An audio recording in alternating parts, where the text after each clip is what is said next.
Hello दोस्तों, clear cassette channel में आप सभी का स्वागत है।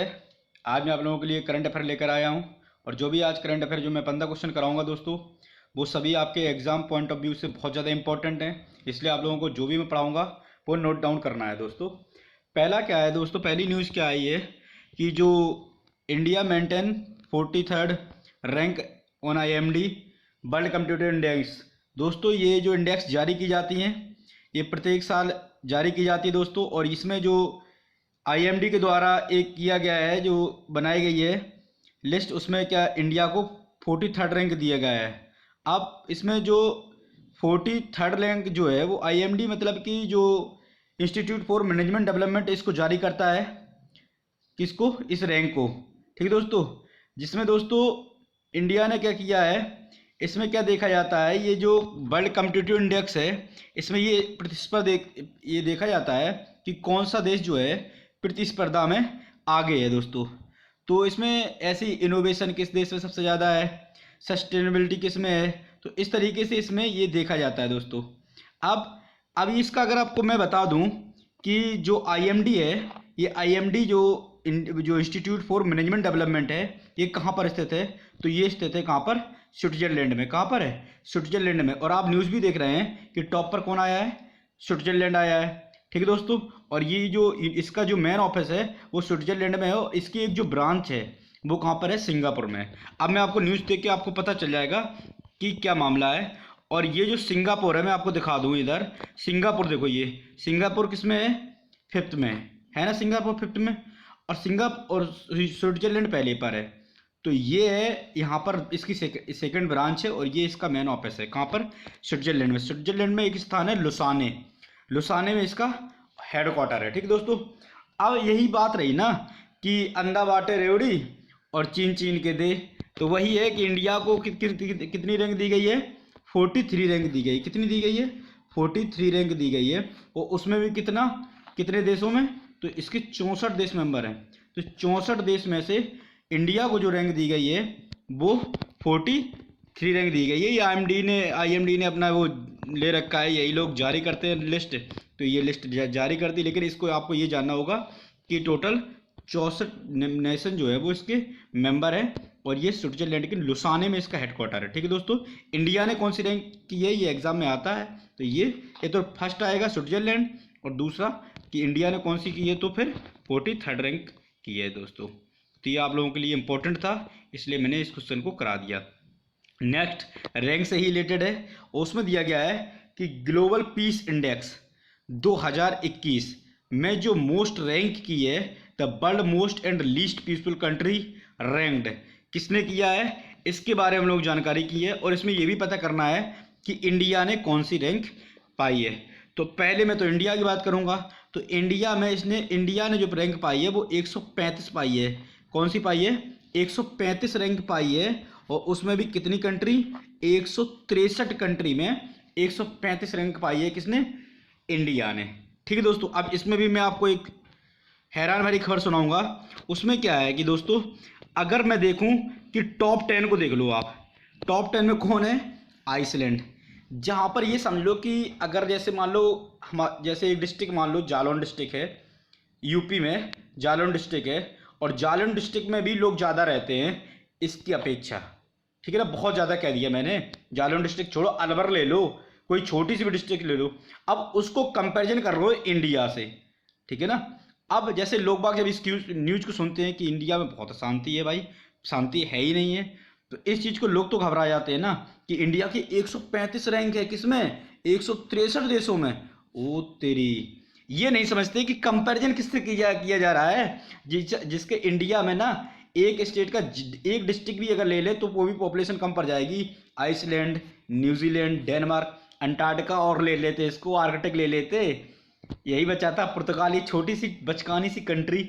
उनको हम लोग यानी कोई मानदंड रखना था तो ये ऐसे मानदंड रखना था कि इंडिया है, चाइना है, इन सब में जाके लेते, तब तो चलो ठीक है। क्या छोटी छोटी सी कंट्री रखी, इनको इंडिया से कंपेयर कर रहे हैं और फिर कह रहे हैं कि इंडिया ने 135 रैंक पाई है। ये है, तो इसको जारी कौन करता है? ये मुझे तो इसको जारी करता है institute for economics and peace. कौन करता है? Institute for economics and peace. ये मैं एक बार आपको लिख दूंगा। कौन करता है जारी? इंस्टीट्यूट फॉर, लिख लेना है इसको, जरूरी है, इकोनॉमी कभी कभी पूछ लिया जाता है, institute for economics and peace. ठीक है दोस्तों, तो ये जारी करता है और आइसलैंड को पहली रैंक इन्होंने दी है। दूसरी, पहली याद कर लो, इंडिया की याद कर लो, कितनी कंट्री है, 163 कंट्री में। ठीक है ना, शांति में कौन सा स्थान आया है, इसमें यही होता है कि इंडिया में कितनी शांति है, इस तरीके से दी गई है। अगर मैं इसका जो इंस्टीट्यूट फॉर इकोनॉमिक्स पीस है, इसका जो हेडक्वार्टर है वो दोस्तों कहाँ पर है? सिडनी में। कहाँ पर है? सिडनी में। सिडनी कहाँ पर? ये आपके ऑस्ट्रेलिया में है, ऑस्ट्रेलिया में सिडनी में है ये इसका हेडक्वार्टर है। ठीक है दोस्तों, तो ये खबर थी कि इन लोगों ने जिम्मेदारी ले रखी, ये ठेका लेकर रखा है विश्व का कि वर्ल्ड रैंक जारी करेंगे और वो कौन सी रैंक दी जाएगी किसको, उस तरीके से। ठीक है दोस्तों, और नेक्स्ट बहुत इंपॉर्टेंट है, इसको पढ़ना हमारे लिए ज़रूरी है, और ये है government appoint Ashish Chandorkar director as a India WTO mission. ये दोस्तों बहुत ज़्यादा आप लोगों के लिए और मेरे लिए भी बहुत ज़्यादा इम्पोर्टेंट है। ठीक है दोस्तों, तो क्या है क्वेश्चन कि गवर्नमेंट ने क्या किया है कि इनको आशीष जो चंदोरकर हैं इनको अपॉइंटमेंट किया है। इम्पोर्टेंट क्यों है ये? इम्पोर्टेंट इसलिए हो जाता है क्योंकि आशीष चंदोरकर जी हैं, ये पहली बार ये प्राइवेट बंदे को किया गया। अभी तक आप लोगों ने देखा होगा कहीं कोई प्रोफेसर था, कोई डॉक्टर था, इस तरीके से किसी न किसी को ये यहाँ पर अपॉइंटमेंट किया जाता था, लेकिन पहली बार कोई प्राइवेट बंदे को ले जाकर यहाँ पर अपॉइंटमेंट किया गया है। ठीक है, और ये मतलब कि अब मैं बता दूं कि ये विश्व व्यापार संगठन जो है भारत के स्थायी मिशन के लिए काउंसलर के रूप में ये चूज किए गए हैं। कौन से? आशीष चंदोरकर। किसके लिए? विश्व व्यापार संगठन में, WTO में। ठीक है दोस्तों, तो WTO में इनको चुना गया है। अगर मैं बात करूं WTO की, तो WTO जो है वो किसकी जगह पर आया है? गाट की जगह पर। किसकी जगह पर आया है? गाट की जगह पर आया है। तो आप एक बार गाट का फुल फॉर्म जरूर लिख ले। गाट जो है general agreement trade and tariff, इसकी जगह पर आया था। ये जो वर्ल्ड वॉर सेकंड हुआ था उसके बाद बनाया गया था, उसकी जगह पर ये WTO आया है। कब? 1995 में। अब क्वेश्चन इससे नहीं पूछा जाता कि WTO कब आया है, क्वेश्चन पूछा जाता है कि इसकी डेट पूछी जाती है। तो इसकी डेट जो है वो 1 जनवरी है। क्या है? 1 जनवरी को 1995 में ये स्टेबलाइज हुआ था, WTO वर्ल्ड ट्रेड ऑर्गेनाइजेशन इसका फुल फॉर्म। इसके डायरेक्टर जनरल जो है वो कौन से हैं, उनको मैं लिख देता हूँ। डायरेक्टर जनरल जो है वो है नगोजी, इसको नोट डाउन कर लेना, नगोजी कॉन्जियो एवेलिया। ये इसके कौन है? डायरेक्टर जनरल हैं। ये इंपॉर्टेंट कौन है? इंपॉर्टेंट क्यों है नगोजी कॉन्जियो एवेलिया जी? इंपॉर्टेंट क्यों है? क्योंकि ये पहले अश्वेत हैं, ये अश्वेत महिला हैं। कौन है? ये पहली अश्वेत महिला हैं जो इसकी डायरेक्टर बनाई गई हैं। ठीक है दोस्तों, किसकी? WTO की। ये इसके लिए वो वाला क्वेश्चन है, WTO के लिए बनाई गई हैं, ये आप लोग याद कर लेना। और WTO का जो हेडक्वार्टर है वो कहाँ पर है? जिनेवा में है। कहाँ पर है? जिनेवा में है। और जिनेवा कहाँ पर? आपके स्विट्जरलैंड में। ठीक है दोस्तों, तो ये रहा इम्पोर्टेंट आप लोगों के लिए। अगर मैं जो गार्ड का मैंने बता दिया कि जो general agreement trade and tariff है उसकी जगह पर आया था। ये 3 संस्थाएं बनाई गई थी जो पैसे को लेकर, एक वर्ल्ड बैंक, एक IMF और तीसरी बनाई गई थी गार्ड। ठीक है दोस्तों, तो ये था। अब अगर मैं बात करूं किसकी, ये जो रहे हैं कौन, जो आपको मैंने अभी बताया आशीष चंदोरकर जी हैं, जो ये क्या है, ये डायरेक्टर जनरल हैं। डायरेक्टर जनरल किसके हैं? इस्माही फाउंडेशन एक पॉलिसी रिसर्च ग्रुप है, उसकी ये डायरेक्टर जनरल थे। कौन? आशीष चंदोरकर। ये प्राइवेट इनकी संस्था थी, ये एक ग्रुप है इस्माही फाउंडेशन। ठीक है दोस्तों, इससे इनको उठा के क्या किया गया है कि विश्व व्यापार संगठन के जो भारत के लिए स्थायी मिशन जो बनाया गया था उसके लिए काउंसलर के रूप में इनको चुना गया है। ठीक दोस्तों, ये आप लोगों के लिए बहुत ज़्यादा इम्पोर्टेंट था। और जो मैंने अभी आपको बता दिया है कि 164 मेंबर हैं, और ये जो अभी बताया था वर्ल्ड ट्रेड ऑर्गेनाइजेशन के बारे में, 1 जनवरी 1995 को ये स्टेबलाइज हुआ था। ठीक है दोस्तों, और इसके जो कौन है डायरेक्टर जनरल, इसका स्क्रीनशॉट ले लेना आप, नगोजी ओंकियो एवेलिया है। ठीक है, जिनेवा स्विट्जरलैंड में इसका हेडक्वार्टर है। ठीक है दोस्तों, ये पूरी संपूर्ण जानकारी इस क्वेश्चन से रिलेटेड आपको दे दी गई है। ठीक है दोस्तों, अब नेक्स्ट पढ़ते हैं। और नेक्स्ट क्वेश्चन क्या आया है कि जो एक union labour employment ministry sign statement for UNICEF के लिए आया है क्वेश्चन। और यूनिसेफ के लिए क्वेश्चन क्या आया है, इसमें मैं खबर बता दूं। ये क्या खबर है, ये है कि जो श्रम और रोजगार मंत्रालय है, श्रम और रोजगार मंत्रालय ने क्या किया है, जो भारत के युवा लोग हैं उनके जो जो जो क्या नाम है, रोजगार है, रोजगार के परिणाम में सुधार कैसे किया जाए, कैसे रिजल्ट में जो रोजगार के रिजल्ट हैं, जो एकदम अनएम्प्लॉयमेंट गिरता जा रहा है, इसमें किस तरीके से सुधार किया जाए। तो उसके लिए संतोष कुमार गंगवार, ये जो संतोष कुमार गंगवार जी हैं, उनके नेतृत्व में इनको ये सौंपा गया है कि यूनिसेफ यूनिसेफ है, यूनिसेफ के साथ इन्होंने क्या किया है, एक समझौता किया है कि किस तरीके से इसमें जो रोजगार लोग, रोजगार में किस तरीके से परिणाम में सुधार किया जाए। अगर मैं बात करूं यूनिसेफ की, तो यूनिसेफ की अगर मैं बात करूं तो ये क्या है, United nation international children emergency fund है। ठीक है दोस्तों, और इसका अगर हेडक्वार्टर की बात करूं तो इसका हेडक्वार्टर न्यूयॉर्क यूएसए में है। और इसका जो स्टेबलाइजेशन है कब हुआ था, 1996 में इसका स्टेबलाइजेशन हुआ था यूनिसेफ का। और इसके जो हेड है उनको जरूर आप लोग लिख लीजिएगा। तो ये इसके हेनरीटा, कौन है, हेनरीटा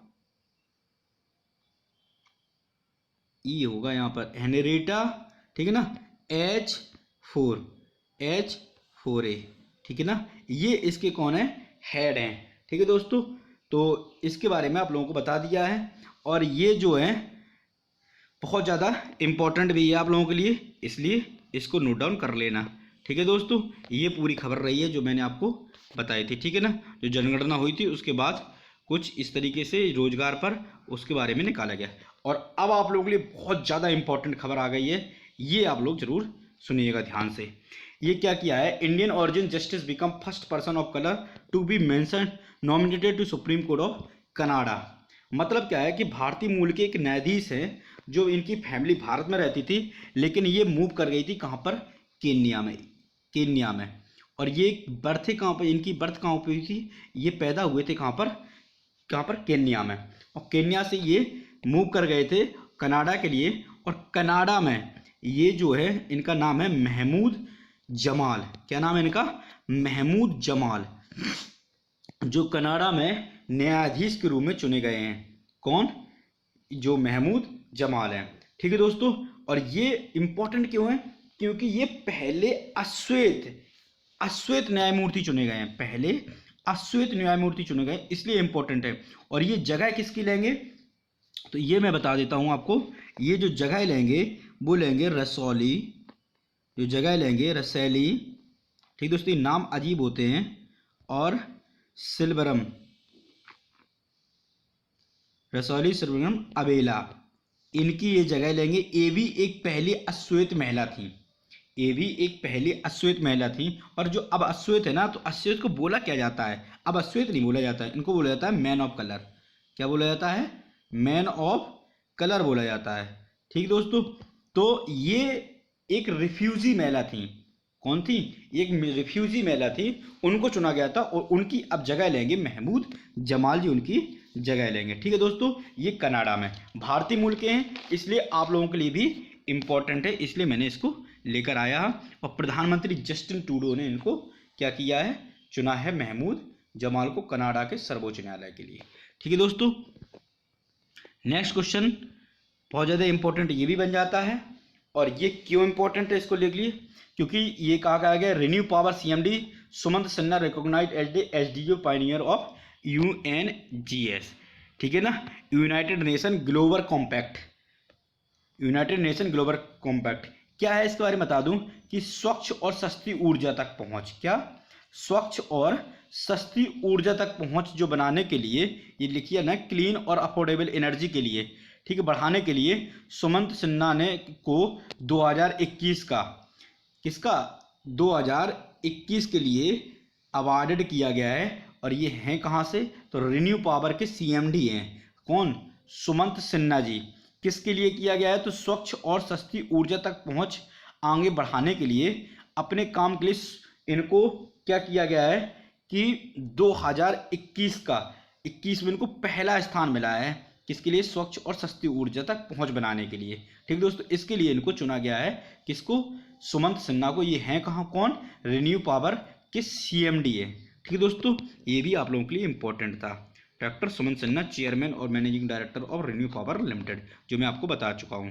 ठीक है दोस्तों, और ये क्या है? Global compact network India SDG Pioneer winner रहे हैं। ठीक है, ग्लोबल कॉम्पैक्ट नेटवर्क, ये आप लोग याद कर लेना। ठीक है ना। उसके बाद फिर से बहुत ज़्यादा इम्पोर्टेंट खबर आ जाती है, और वो इम्पोर्टेंट खबर कौन सी है कि एलआईसी ने क्या किया है? एलआईसी कार्ड सर्विसेज जो है, एलआईसी कार्ड सर्विसेज जो है, उसने क्या किया है कि आईडीबीआई, कौन सी? आईडीबीआई जो बैंक है, आईडीबीआई बैंक के सहयोग से एक सगुन कार्ड लॉन्च किया है। क्या किया है? एक सगुन कार्ड लॉन्च किया है आईडीबीआई की सहायता से। एक रुपए कार्ड है ये। कौन सा? सगुन कार्ड है, जो वो रुपए का कार्ड है, और इसको एक उपहार कार्ड माना जाता है, संपर्क रहित उपहार कार्ड माना जाता है, उसके लिए इसको दिया गया है। अगर मैं आईडीबीआई की बात करूं तो जो आईडीबीआई बैंक है ये 1964 में कब स्टेबलाइज हुई थी? 1964 में स्टेबलाइज हुई थी, और इसका हेडक्वार्टर कहाँ पर है? इसका हेडक्वार्टर है मुंबई में। ठीक दोस्तों, इसका हेडक्वार्टर मुंबई में है। और दोस्तों इसके जो चेयरमैन है वो कौन है? Chairman MR Kumar. कौन है? एमआर कुमार इसके चेयरमैन है। दोस्तों जो ये आईडीबीआई है, इस सबसे इसके जो ज़्यादा ज़्यादा जो शेयर हैं वो एलआईसी ने ले रखे हैं, और ये एलआईसी के लिए सब्सिडरी के लिए काम करती है, एज ए सब्सिडरीज काम करती है एलआईसी के लिए। कौन सी? आईडीबीआई। ठीक है दोस्तों, ये आप लोगों के लिए इंपॉर्टेंट है, ये आप लोग नोट डाउन जरूर कर लीजिएगा। ठीक है, जो इंपॉर्टेंट खबर रही थी उसका आप स्क्रीनशॉट ले सकते हैं। ये आप लोगों के लिए इंपॉर्टेंट है, अगर आप लोग जो हिंदी में लिखना चाहते हैं इस न्यूज को। ठीक दोस्तों, नेक्स्ट बहुत ज़्यादा इंपॉर्टेंट ये भी बन जाता है। और ये इंपॉर्टेंट क्यों है? क्योंकि क्या हुआ है कि उड़ीसा सीएम नवीन पटनायक रिलीज एक बुक है, beyond here and other poems. क्या है? Beyond here and other poem एक बुक है जो विष्णुपाद सेठी ने लिखी है। किसने लिखी है? विष्णुपाद सेठी ने लिखी है। और विमोचन इसको किसने किया है? उड़ीसा के सीएम नवीन पटनायक, जो आप लोग पिक्चर में देख रहे हैं, इन्होंने इसका विमोचन किया है। और लिखी किसके द्वारा है? विष्णुपाद सेठी के द्वारा लिखी गई है। ठीक है दोस्तों, ये भी इंपॉर्टेंट था पुस्तक के लिए। ये देखो लिखा हुआ है आपको, विष्णुपाद सेठी के द्वारा लिखी गई थी, beyond here and other poems. ठीक है दोस्तों, तो ये आप लोगों के लिए इंपॉर्टेंट था। ठीक है, नेक्स्ट बहुत ज़्यादा इंपॉर्टेंट है, उसको जरूर आप लोग बिल्कुल पढ़ना है। महावीर चक्र रेसिपिएंट लेजेंडरी वेटरन ब्रिगेडियर रघुवीर सिंह। रघुवीर सिंह गुजर गए हैं। इनको क्यों याद किया जाता है? क्योंकि इनको महावीर चक्र दिया जा चुका है। क्या दिया जा चुका है? महावीर चक्र दिया जा चुका है। और इनको क्यों इंपॉर्टेंट माना जाता है मैं आपको ये बता दूं एक बार। क्योंकि जो बर्मा की लड़ाई हुई थी ना, बर्मा की जो लड़ाई हुई थी कब हुई थी? 1944 में। कब हुई थी? 1944 में जो लड़ाई हुई थी उसमें इन्होंने पार्टिसिपेट किया था, पहला पार्टिसिपेशन। दूसरा जो पार्टिसिपेशन जो इनका है वो इंडिया और पाक की जो लड़ाई हुई थी, कब? 1947 और 48 में जब ये लड़ाई हुई थी उसमें इन्होंने भी पार्टिसिपेट किया था। तीसरा पार्टिसिपेशन नॉर्थ कोरिया और साउथ कोरिया के बीच में जो लड़ाई हुई थी, नॉर्थ कोरिया और साउथ कोरिया के जो बीच में लड़ाई हुई थी उसमें कब हुई थी? ये 1954 में हुई थी। उसमें भी इन्होंने पार्टिसिपेट किया था। नेक्स्ट आपको जाता हूँ, इजिप्ट वार जब हुआ था, कब हुआ था इजिप्ट वार? आप लोगों को याद होगा 1958 से 1959 में जब इजिप्ट वार हुआ था उसमें भी इन्होंने पार्टिसिपेट किया था। तो इसके लिए इन्होंने महावीर चक्र भी दिया जा चुका है इनको। और अगर मैं बात करूं युद्ध में, वार में, तो सबसे पहला जो चक्र है वो परमवीर चक्र जो माना जाता है। दूसरे नंबर का महावीर चक्र सम्मान है, और तीसरा वीर चक्र। अगर शांति के रूप में मानूं तो अशोक चक्र, कीर्ति चक्र और सूर्य चक्र, ये शांति के रूप में दिए जाते हैं। शांति के रूप में सबसे बड़ा चक्र अशोक चक्र, फिर कीर्ति चक्र, फिर सूर्य चक्र। और अगर युद्ध के रूप में मानूं तो सबसे बड़ा कौन सा है? परमवीर चक्र, फिर महावीर चक्र और फिर वीर चक्र। ये इंपॉर्टेंट खबर थी आप लोगों के लिए, इसको भी नोट डाउन कर लेना। ठीक है, नेक्स्ट आया है कि जो युवराज सिंह जी हैं वो प्यूमा के, किसके? प्यूमा मोटर्स स्पोर्ट जो है, प्यूमा मोटर स्पोर्ट जो है उसके क्या किए गए, ब्रांड एम्बेसडर बनाए गए हैं, कौन से, युवराज सिंह बनाए गए हैं। ठीक है दोस्तों, ये इंपॉर्टेंट था, अगर ब्रांड एम्बेसडर से क्वेश्चन आएगा तो आप लोगों के लिए पूछ लिया जाएगा, इसलिए इसका स्क्रीनशॉट जरूर ले लेना। मैं एक बार स्पष्ट कर देता हूँ इसको, लो आप स्क्रीनशॉट इसको ले सकते हैं। ठीक है दोस्तों, और इसके बाद फिर एक और बहुत ज़्यादा इंपॉर्टेंट क्वेश्चन आ गया है कि Rafael Nadal opt out Wimbledon and Tokyo Olympic, जो विंबलडन में होना है और एक जो विंबलडन चैंपियनशिप होनी है और टोक्यो ओलंपिक होना है, इन्होंने कहा है कि अब मैं इसमें पार्टिसिपेट नहीं करूंगा। क्योंकि इन्होंने क्यों इसलिए कहा है इनको, क्योंकि इनको क्या अभी ये चैंपियनशिप वगैरह चल रही थी, ऑस्ट्रेलिया ओपन वगैरह चल रही थी, तो इन्होंने इसमें खेले थे, तो इनको रेस्ट करने के लिए इन्होंने इसलिए घोषणा कर दी कि मैं ये ओलंपिक नहीं खेलूंगा। जहां लोग ओलंपिक के लिए तरसते हैं जाने के लिए, वहां ये मना कर रहे हैं। ठीक है ना, इनकी अहमियत आप लोग समझ सकते हैं। तो ये आप लोग इसको राफेल नडाल जी के बारे में जानकारी ले सकते हैं। ठीक है दोस्तों, तो ये रहे इंपॉर्टेंट क्वेश्चन आज के। और दोस्तों जो इंपॉर्टेंट मैंने कराया है ये आज का बहुत इंपॉर्टेंट सेशन था, अपने दोस्तों को इसको शेयर करिए, लाइक करिए, सब्सक्राइब करते रहिए, जिससे कि मैं आपके पास ज़्यादा से ज़्यादा जानकारी पहुंचा दूं। मैंने कल आपको वचन दिया था कि अब ये डेली वीडियो आएंगे, जितने भी इंपॉर्टेंट क्वेश्चन होंगे मैं बनाऊंगा। मेरी टीम पूरी तरीके से अब लग गई है इस वर्क में, और करंट अफेयर आपसे छूट ना पाए। एसआई का पेपर होने वाला है अक्टूबर में या सितंबर लास्ट या अक्टूबर के फर्स्ट वीक में एग्जाम हो जाएगा, ये बात आप क्लियरली मान लो। एक बार न्यूज़ पढ़ना, उसमें खबर आ चुकी है, इस बात की पुष्टि हो चुकी है। तो आप लोग बस लगे रहिए, करंट अफेयर पढ़ते रहिए। आरओ के आना है, टेट के भी आना है, तो ये इंपॉर्टेंट क्वेश्चन मैं कराता रहूँगा। मैंने स्पोर्ट्स से भी क्वेश्चन लिया, इंटरनेशनल भी लिया, नेशनल भी लिया। इस तरीके से आप इसको पूरी तरीके से देखेंगे तो national international sport news books वगैरह, इंपॉर्टेंट डे, सारे इसमें कवर अप कर रहा हूँ। ठीक है दोस्तों, तो इस तरीके से मैंने आप लोगों को पूरा वीडियो कराया है। इसको प्लीज़ सब्सक्राइब, लाइक करते रहिए, अपने दोस्तों को भेजते रहिए। धन्यवाद दोस्तों।